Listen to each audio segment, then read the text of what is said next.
Hello and welcome back to my YouTube channel. My name is Maddie, and in this video we're going to go over all of the 5-star predictions that I have for 2023.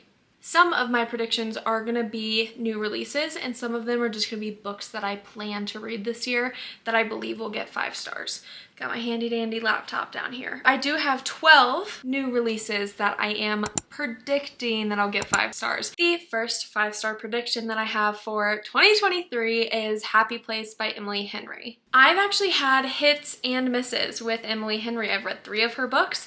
Loved 2 of them, didn't love Book Lovers, so I think Happy Place kind of can be that tiebreaker to see if I actually like Emily Henry books or not. Happy Place is technically a fake dating trope, except they're already dating, like they're actually dating, but they broke up recently and haven't told their best friends. So they're doing something, I don't remember what they're doing, with their best friends, and they have to pretend that they're still together, and it's them secretly pining for each other. They're still in love with each other, and I think it's them rekindling and kind of falling in love again. But like I said, I've read 3 of Emily Henry's. I've loved her, and I've also not loved her, so I think that I'm excited to see which one this one falls into. I'm falling more on the 5-star. I feel like I really will love this book. I love the premise and I love the description.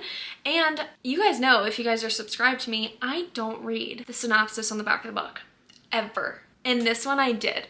This one I was like, oh, this one looks like it's right up my alley. The next book, which is also a new release, is Love Theoretically by Ali Hazelwood. And actually, I'm just going to throw in the 3rd book with Ali Hazelwood because she has another one coming out in 2023, the later half of 2023, which is called Check and Mate. And I really don't know what either of these 2 are about, but I've had very good luck in the past with Ali Hazelwood and her books. The Love Hypothesis, I think I gave that one 5 stars when I read it. Love on the Brain, I gave 4 stars. So I was like, her books kind of have a good rep with me. Let's see if 2 of them make it into the 5-star. Love Theoretically does have a really good synopsis. It's about Elsie and Jack, and Elsie is obviously in STEM because Ali Hazelwood is the master of STEMinist novels, and Jack is on, I'm pretty sure he is a client of hers or a client's friend or brother or something. So she has clients, he's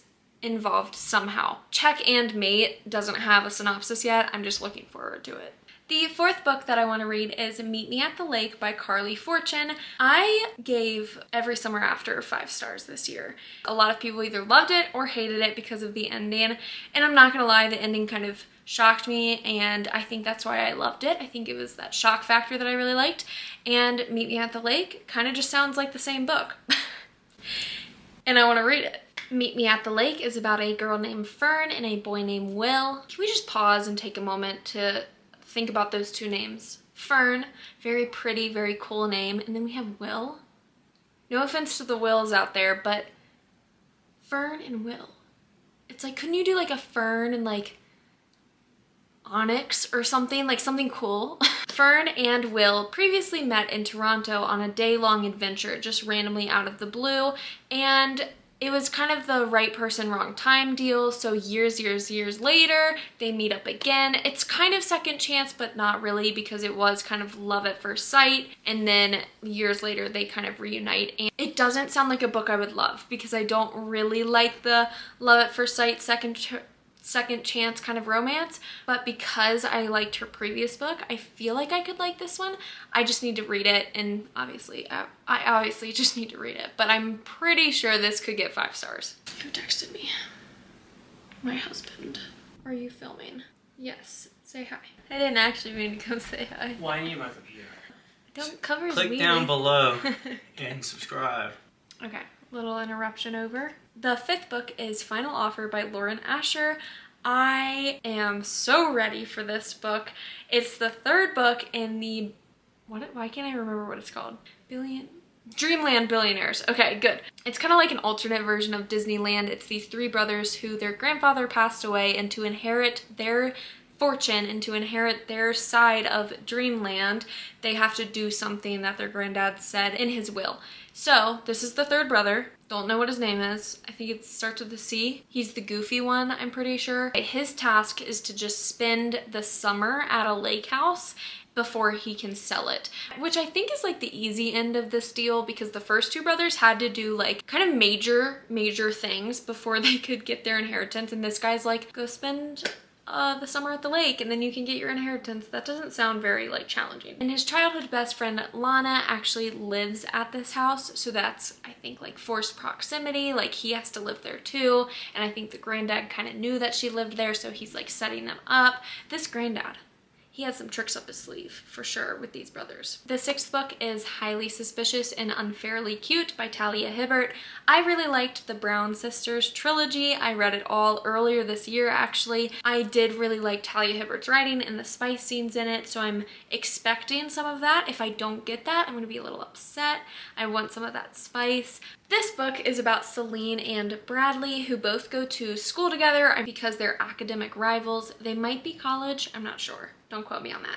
Celine is a conspiracy theorist. She thrives on social media, but she's not quite in that like popular group that Brad is in. Bradley is on the football team, but he also suffers from OCD and he's trying to manage that. So I really love how Talia Hibbert has kind of incorporated mental illnesses into her book. 5 stars, pretty sure. So the next one, all of these are new releases, by the way. I think I should have said that at the beginning, is Sword Catcher by Cassandra Clare. And this is gonna be a series apparently, which I am thoroughly looking forward to. I have actually really not enjoyed any of Cassandra Clare's books. I hope that even if this is young adult, I still can like jump into it. The description does say it's high fantasy, so maybe it's like a young character, high fantasy driven book, which I want it. And I hope that it's not too young. Like, that's my only problem. The 8th book is With My Little Eyes by Jocelyn Jackson. And this book is a little spooky. And it's because, so in 2022, I really tried to read more mystery thriller. I'm still a newbie in the mystery thriller genre, but I'm liking it, so I'm going to continue that in 2023. This book is about a mother and daughter who move away to escape a stalker. And the stalker ends up finding them again, and it starts with some mysterious letters and then leads on from there. And I kind of like this plot. I kind of like the stalker, I mean, I don't like stalkers, but I like the stalker vibe and like of a scary book.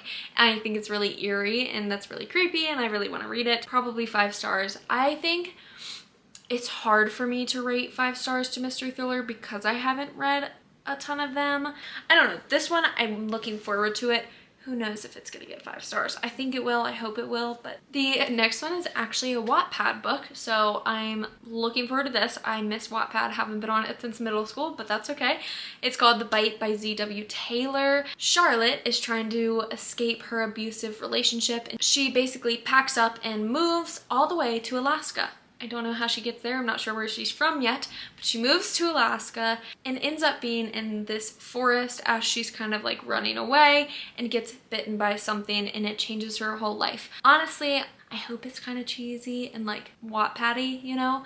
But not to say that Wattpad books aren't like the best, but with my past experience, it's all One Direction fan fiction, so I don't have much expertise in the Wattpad area now, so I don't know what it currently is like, but back in 2014 there was a specific style for writing, okay? So that's what I think when I think of Wattpad. But okay, moving on. The next one is a young adult thriller, and it's Tell Me What Really Happened by Chelsea Sadati, and I'm hoping, I'm praying that this is like a Good Girl's Guide to Murder. It has that same kind of cover, very like YA, subtle, innocent, but then you read it and you're like, this is so good. I'm praying for that, but who knows? Chelsea Sadati might not be on Holly Jackson's level. I don't know, but I want to read it really bad. Another 5 stars. I'm predicting. All of these are predictions, and I'm getting really sloppy with the synopsises right now, so I'm sorry, but I'm getting a little foggy. I need some water. Now, the next 2, I actually don't know if they're coming out in 2023, but I guess I could just say this. So like From Blood and Ash, there's a 5th book coming out Jennifer Armentrout pumps out these books and I love them all. I love them all. There's literally, I know a lot of people think they're a little trashy or the plot is kind of all over the place. They're not very plot driven. They're very character driven. And I agree. I agree. But there's not a single bone in my body that dislikes these books. I love them. So I'm hoping that the 5th From Blood and Ash comes out, but whichever Jennifer Armentrout book comes out next, it's getting 5 stars. And I don't just like to say that. Of course I read the book first. Like Jennifer Armentrout's either 4, 4.5, or 5. The next one, I don't know, again, if it's coming out this year. It just says that there's a possibility that it will. The Name of the Wind is gonna be like, I'm pretty sure 3 books, and the 3rd one I think comes out this year. But I haven't even read The Name of the Wind, but I'm hoping to really like it. And if I love book number 1 and I like book number 2, then hopefully I'll give 5 stars to number 3. That doesn't make any sense, but in my head it kind of makes sense. So that is all of the new releases that I believe will get 5 stars next year. Now, I know a lot of those were romance, not a lot fantasy, and I read a lot of fantasy, but I think that there are some fantasy books that I want to read that aren't new releases. So let me just tell you guys what I think will get 5 stars next year, but they're not new releases. Let me go grab my reading journal. Hold on. Okay, I got my reading journal from downstairs. I'm gonna be out of breath for the next like minute, so bear with me. Under Lock by Mariana Zapata. 5 stars, for sure. Some of these I can't tell you because I want to do videos on them. Finley Donovan is killing it. Oh my god, I've been dying to read this one. I think all of these books are going to get 5 stars, so the Finley Donovan like books. The Diamond Eye, been dying to read that, and I definitely plan to read it next year. Okay, that's it. I thought there would be more, but no. This year in 2022, I've read 99 books and it's the end of November. My 5 stars are getting fewer and fewer, which I think is a really good thing. So I've gotten pickier as a reader as I've read more books. Now, I do just want to tell you guys my December uploading schedule. I will be posting only 2 times a week. I'm not doing like Bookmas, Vlogmas, nothing like that. I think that with my work schedule, I work too much right now. I work full time and I don't have the availability to film that much. So I think 2 videos a week in December is the best I can do. Thank you guys for watching this video. I will see you guys next week. December is gonna be fun. December is gonna be so fun. See you guys next video.